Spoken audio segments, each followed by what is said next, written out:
patron ou leader. Comment choisir la posture idéale pour votre entreprise? Dans un café animé, Clarisse et Sandrine se retrouvent pour discuter d'un sujet qui passionne de nombreux entrepreneurs, la différence entre un patron et un leader. Leur conversation met en lumière les enjeux de ces deux postures dans le monde de l'entreprise. Salut Sandrine. J'ai récemment lu un article fascinant sur la différence entre un patron et un leader. C'est incroyable à quel point ces deux rôles peuvent influencer la culture d'une entreprise, n'est-ce pas? Salut Clarisse. Oui, absolument. Un patron se concentre souvent sur les résultats à court terme, tandis qu'un leader inspire et motive son équipe pour atteindre des objectifs à long terme. C'est une distinction essentielle dans l'entrepreneuriat. Parlons d'abord du patron. En quoi consiste cette posture? Un patron est généralement perçu comme une figure d'autorité. Il prend des décisions, fixe des objectifs et attend que son équipe les réalise. Les avantages de cette approche incluent une structure claire et une exécution rapide des tâches. Cependant, cela peut aussi mener à un environnement de travail où les employés se sentent moins engagés. C'est vrai. Les employés peuvent parfois ressentir une pression énorme et manquer d'initiative. Ils deviennent des exécutants plutôt que des contributeurs actifs. En revanche, un leader adopte une approche différente. Il encourage la collaboration, l'innovation et la créativité au sein de son équipe. Un leader écoute, respecte les idées des autres et crée un environnement où chacun se sent valorisé. Exactement. Un leader inspire confiance et crée une vision pour l'avenir. Cela peut renforcer la fidélité des employés et améliorer la satisfaction au travail. En fin de compte, cela peut même se traduire par une meilleure productivité. Les deux postures ont leurs avantages. Un patron peut garantir des résultats rapides, ce qui est essentiel dans certains contextes. Mais un leader construit une culture d'entreprise durable. Oui, et il est crucial de trouver un équilibre. Parfois, il faut être un peu patron pour certaines décisions urgentes, mais il est important de cultiver un esprit de leadership pour le développement à long terme de l'entreprise. En fin de compte, chaque entrepreneur doit réfléchir à la posture qu'il souhaite adopter. Être un leader peut non seulement bénéficier à l'entreprise, mais aussi améliorer le bien-être des employés. Je suis d'accord.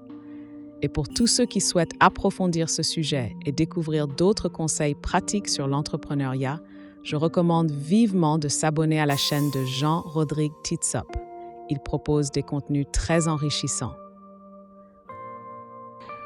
En résumé, choisir entre être un patron ou un leader dépend vraiment des valeurs et des objectifs de chacun.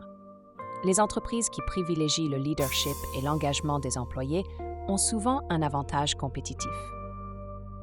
Absolument. Merci pour cette discussion enrichissante, Sandrine. J'espère que nos auditeurs réfléchiront à leur propre style de gestion et envisageront de devenir des leaders inspirants dans leur domaine. Cette conversation se termine sur une note positive, laissant place à des réflexions sur l'importance d'un leadership éclairé dans le monde des affaires. Patron ou leader. Comment choisir la posture idéale pour votre entreprise? Présentation. Dans le monde dynamique de l'entrepreneuriat, la manière dont vous vous positionnez en tant que dirigeant peut avoir un impact significatif sur la culture de votre entreprise et sur sa performance globale. La question se pose, patron ou leader? Chaque posture a ses avantages et ses inconvénients, et le choix entre ces deux rôles est crucial pour le succès de votre organisation.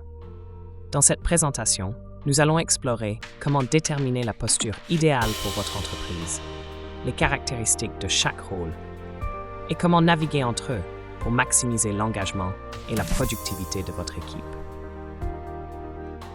Définition. Patron ou leader. Un patron est souvent associé à une figure d'autorité. Il est celui qui prend les décisions, fixe les objectifs et attend des résultats. Cette posture est marquée par une approche directive, où le contrôle et l'autorité sont centraux. Les patrons sont souvent perçus comme des gestionnaires qui se concentrent sur les tâches à court terme. À l'inverse, un leader est celui qui inspire, motive et guide son équipe vers une vision commune. Les leaders cultivent un environnement de collaboration, d'innovation et de confiance. Ils sont plus axés sur le développement personnel des employés et la création d'une culture de travail positive. Les caractéristiques d'un patron. 1. Orientation vers les résultats. Les patrons se concentrent souvent sur l'atteinte des objectifs et des performances. Ils cherchent des résultats rapides et mesurables. 2. Prise de décision centralisée. La plupart des décisions viennent d'en haut, ce qui peut entraîner un manque d'initiative de la part des employés. 3. Gestion des tâches. Les patrons ont tendance à surveiller étroitement le travail de leur équipe, ce qui peut créer une atmosphère de pression. Moins d'engagement émotionnel. Les interactions avec les employés peuvent être plus formelles, ce qui peut limiter la connexion émotionnelle et la motivation. Les caractéristiques d'un leader 1. Vision claire. Les leaders partagent une vision inspirante qui motive leur équipe à travailler ensemble vers des objectifs communs. 2. Empowerment. Un bon leader donne à son équipe les outils et la confiance nécessaires pour prendre des décisions et innover. 3. Communication ouverte. Les leaders encouragent le dialogue et la collaboration, créant ainsi un environnement où chacun se sent écouté et valorisé. 4. Engagement et loyauté. Les équipes dirigées par des leaders sont souvent plus engagées et fidèles, car les employés se sentent impliqués dans le processus décisionnel. Comment choisir la posture idéale pour votre entreprise? Évaluez la culture d'entreprise. Comprenez les valeurs fondamentales de votre entreprise. Si vous visez l'innovation et la collaboration, une posture de leader est préférable. 2. Analysez les besoins de votre équipe. Chaque équipe est différente. Certaines peuvent prospérer sous une direction stricte, tandis que d'autres nécessitent plus de liberté et de créativité. 3. Adaptez votre approche. Il est essentiel de rester flexible. Parfois, un patron doit adopter des compétences de leadership pour inspirer son équipe, et vice-versa. 4. Développez ses compétences. Investissez dans votre développement personnel.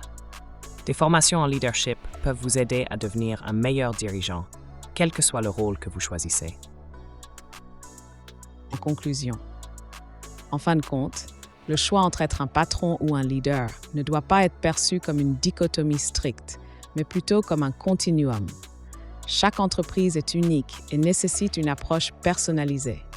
En tant qu'entrepreneur, il est essentiel de trouver un équilibre entre l'autorité et l'inspiration. En cultivant des compétences de leadership tout en maintenant une structure claire, vous pouvez créer un environnement de travail où vos employés se sentent valorisés, engagés et motivés à contribuer au succès de l'entreprise.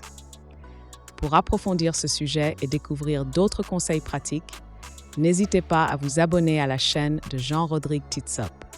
Ces contenus enrichissants vous aideront à naviguer dans le monde complexe de l'entrepreneuriat et à devenir un leader inspirant dans votre domaine. Merci de votre attention.